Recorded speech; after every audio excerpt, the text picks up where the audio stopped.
talking about spending 1 hour with 6 people in a group therapy session. You only get 10 minutes.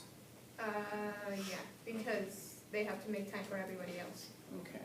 To also talk about their problems and stuff. So I would encourage us to think maybe a little bit differently about what it is for something to be helpful to us. So for example, let's say that I'm going through a depression. Okay? Because why? Why am I in a depression? Your You father killed your own died. family. Okay, of course. I killed my own family. Oh. So now I'm depressed, but then again I'm saving money on Christmas, and so I feel, conflicted about this. And then I feel bad that I feel and I feel bad that I'm happy that I'm going to save money. So I'm going through a depression, and now Dave is going through depression. Why?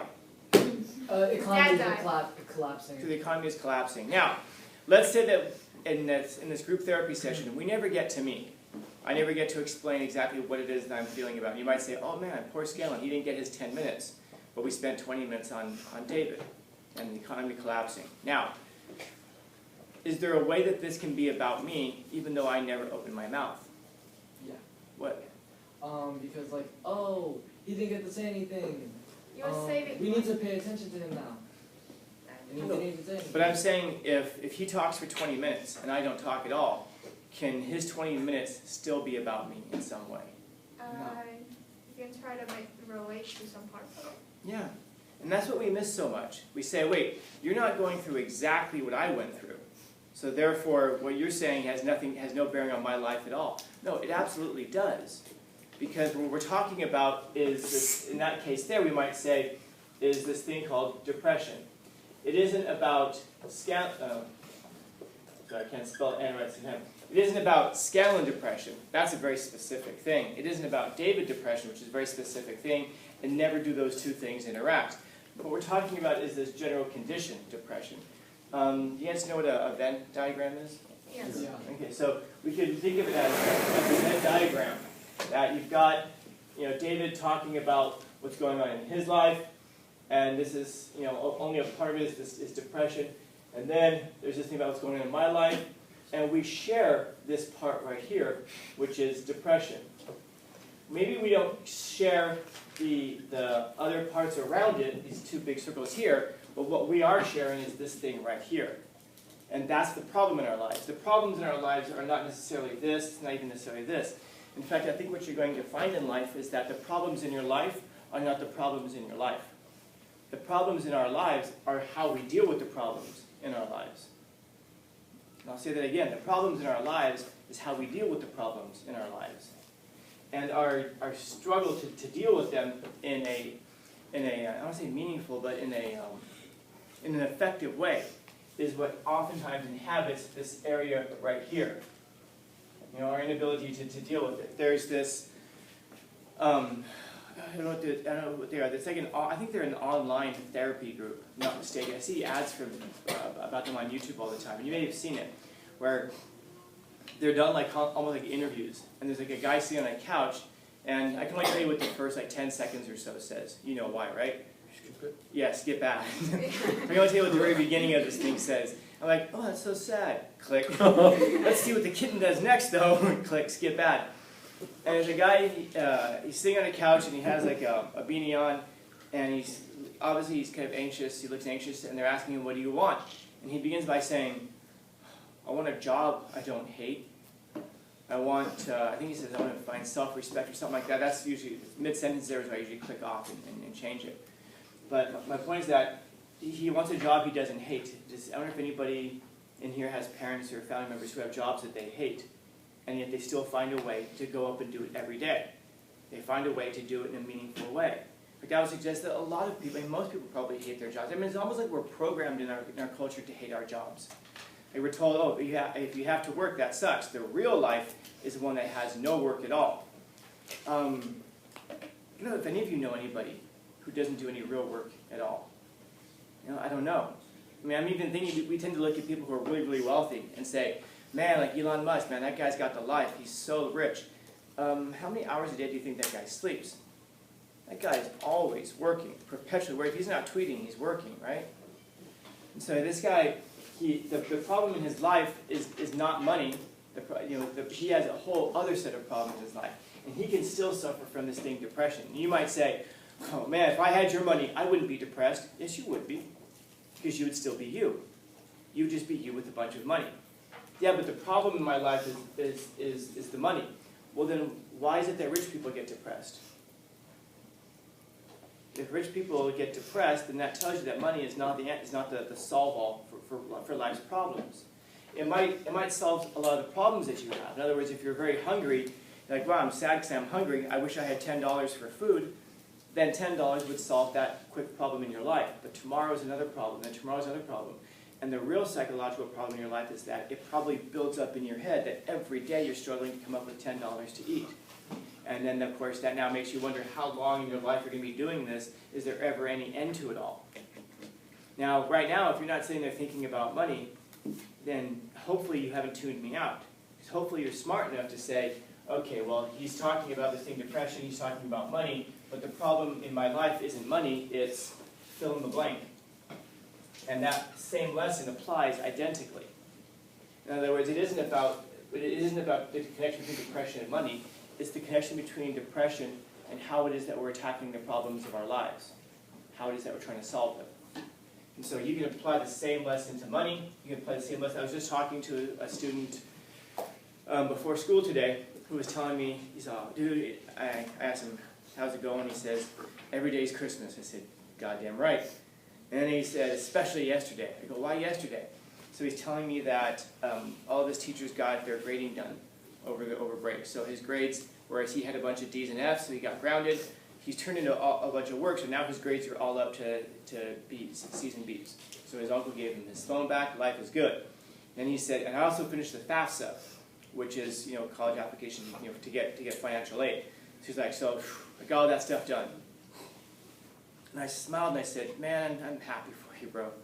Think about that the biggest problems in this guy's life were some arbitrary letters on a piece of paper or on a computer screen, right? A, B, C, D, which has almost no connection to your learning. And filling out a piece of paper to get free money. Those are the biggest problems of his life. And yet he was suffering from this type of depression. It wasn't like clinical depression, of course, but you might say, so the problem in his life wasn't money. The problem in his life was letters and words on pages. And so how is it that, why was that bothering him so much? Because the way that he was dealing with it initially was not working. He wasn't doing his work. He was putting off getting the stuff done. So in that case there, the depression was caused by something else, but it was still depression. In other words, this is the common thread that we have to solve.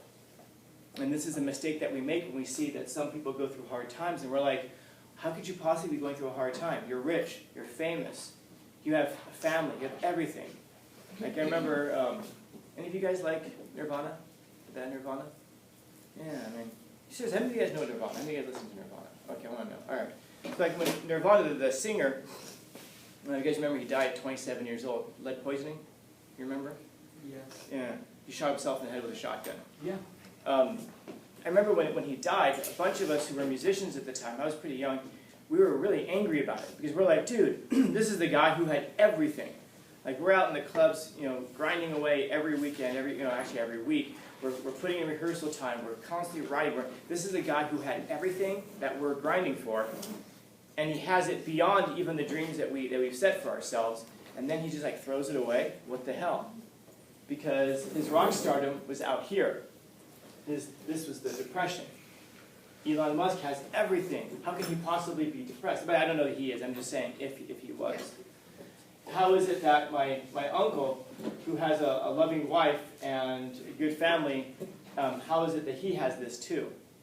How is it that this person over here has this too? In other words, everybody shares this one thing in the middle. And again, it isn't the problems of our life, because we all have largely the same problems. Maybe, and I know we like to do the whataboutism, and we like to compare each other, like, well, yeah, but I did it. Like I have a former student who, he's always doing the one-up game when I talk with him. If you tell him that something bad happened, like you said something like, man, I'm so hungry, I haven't eaten since yesterday. He's that guy who will say, like, you ate yesterday? Man, it's been like 4 days for me. Okay, got it. I don't know. I miss my mom.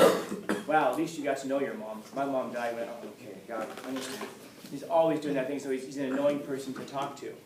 But the guy has so much. He has so much. And that's part of the problem is that he has so much that he's not how to handle real problems in life. He's doing yeah, I'll leave it at that. And so, just because you have it, just because somebody else has it worse, doesn't mean that you don't have it bad. This makes sense. And too often times we do that. We're like, you have nothing to be sad about. And maybe you're right. I mean, maybe they're right. Maybe you have nothing to be sad about. And there's a word for that.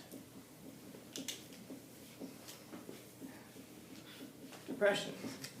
Depression is that thing when you sit there and you're like, I don't know, like, things seem to be going my way. Nothing is terribly wrong. My life isn't collapsing. But man, I just can't get rid of this sadness. You know, this sad. I was talking to somebody, an old friend of mine over break, and she was telling me that she struggles with this, and she's a person who seems really happy all the time, you know, and she comes off this way. And I asked her, kind of like, what's one thing that she wished that people knew about her? And she thought for a second. She said, how sad I am. And when you look at her life, she seems to have everything together. She seems to have everything that people would want. And I mean that in terms of a personal sense, in a professional sense. She has everything that we would think that a person like that would want. And yet she said, I wish everyone knew how sad I was. You know, she wants to be known. That's this thing right here. There's no great reason for it. If you get laid off of your job, and then you don't have money and you're anxious, well, then we know kind of what the solution to that is. This is the hard part. Finding the solution to something that the problem isn't obvious to us. So, you know, how do you solve that? You know, there are methods. There are methods for solving that. And a lot of it has to do with finding, like I said, meaning and purpose. Because, I'm not sure if I've ever mentioned this to you guys before. No, I'm going to write this one down. Life is suffering. You didn't think we were going to get through the day without saying it, did you? We don't get to choose not to suffer, but what we do get to choose is what we can suffer for. And so if you find yourself suffering through this thing, one of the ways out of it is to find something that makes the suffering worthwhile. Maybe you can't chase the sad away, but what you can do is fill your life with stuff that's meaningful and purposeful. And now if you struggle and you say, yeah, but I can't find anything that's meaningful and purposeful, that's probably the issue. That's probably the issue. And now if I told you, go ahead and find something meaningful and purposeful. Okay? How do you do that? If I told you, laugh. That sounds so fake. Just like if I told you go find something meaningful and purposeful and you said, okay, I'm going to, I don't know, feed the homeless. In the same way. I mean, you can't tell someone to be happy. You can't tell someone to find something meaningful. You can't tell someone to laugh. You have to laugh at something authentic. It has to come from something real. You can't pursue laughter. Laughter has to ensue from something that a person does or says or something to experience. Happiness and joy are the same way. You can't pursue happiness. The more you pursue happiness, the harder it is going to be to find. Because then when you don't find it, you're going to start to wonder, I wonder if I can ever find it. And then you chase it someplace else where people tell you it is. Oh, it's at the bottom of I don't know, a bunch of money. And you get there and you're like, no, it's not there. Well, it's at the bottom of a family. Oh, shit, it's not there. Why? Because now you're just a wealthy person with a family who's depressed. Whereas in the first case, you were just depressed. Happiness has to ensue. It has to come from something. You'll be sitting there one day, and you'll be, I don't know, feeding a pigeon. And you're sitting there and you're like, that's so cool. I'm feeding another life form. And a life form that most people would throw rocks at. And you might say, that's so weird. Feeding pigeons makes me happy. Huh, who would have known? No, that's not something that you would have done on your own. You wouldn't have sat there and said, I wonder if this will make me happy. Oh, wow, that makes me happy. No, it comes from something that you're already doing. And so what you have to do is you have to experience things in life. That means you have to be around for it. And then when you experience things in life, you're going to find the weirdest things. I mentioned pigeons because I think I've mentioned before Mike Tyson, the boxer, the former boxer. This is a guy whose joy in life is raising pigeons. cool. If you had told 19-year-old Mike Tyson, someday you're going to love raising pigeons, he'd have been like, that's crazy, man. No way. Crazy, man. Yeah, that's crazy, man. Never going to happen. But it happened, and that's the thing. It's like, oh, man. It's like happiness and joy is like wisdom, dude. I have found it in some of the strangest places. You know? And it's in those places that you never think you would find yourself. Or talking to the people you never thought you'd find yourself talking to. Or listening to the people you never thought you would find yourself listening to. So, it's that center line right there, man. And just because somebody else is going through it worse doesn't mean you're not going through it. Just because somebody else has things bad doesn't mean you don't have it bad. We all share this. We all might, not we all. Many of us have this thing in common. Now, the thing we absolutely have in common, again, of course, is problems. So I'll say it again, that depression isn't your problems. Depression is one of our responses to problems. It's how we choose to deal with the problems. So can you choose to be happy? I don't think so. I don't think so. But happiness can ensue from finding something. You can choose, by the way, to have an optimistic outlook. And then a strange thing will happen if you have an optimistic outlook. A lot of times your mood will change for the positive. So I guess maybe in that sense you can choose to be happy. But you can choose not whether or not you're going to encounter troubles, but how you respond to them, and how you can solve them this way. Questions, comments, concerns, complaints, criticisms, critiques? And by the way, why don't we pursue it that way? Why don't we pursue our solutions that way? Why don't you just find the solutions to your problems? Obvious answer. Why don't you just find the solutions to your problems? Here's part 2. Why? We don't know how to. What's that? We don't know how to. Because you don't know what you don't know. Oh my Oh god. my I had to work it in. Of course. I've been so forced. I know, it was. I was sitting up here pointing at this, saying something about why don't you, and I'm thinking, how do I weave this thing around to say that you don't know what you don't know? But it's still true. Questions, comments, concerns, complaints, criticisms, critiques. All right, put those away.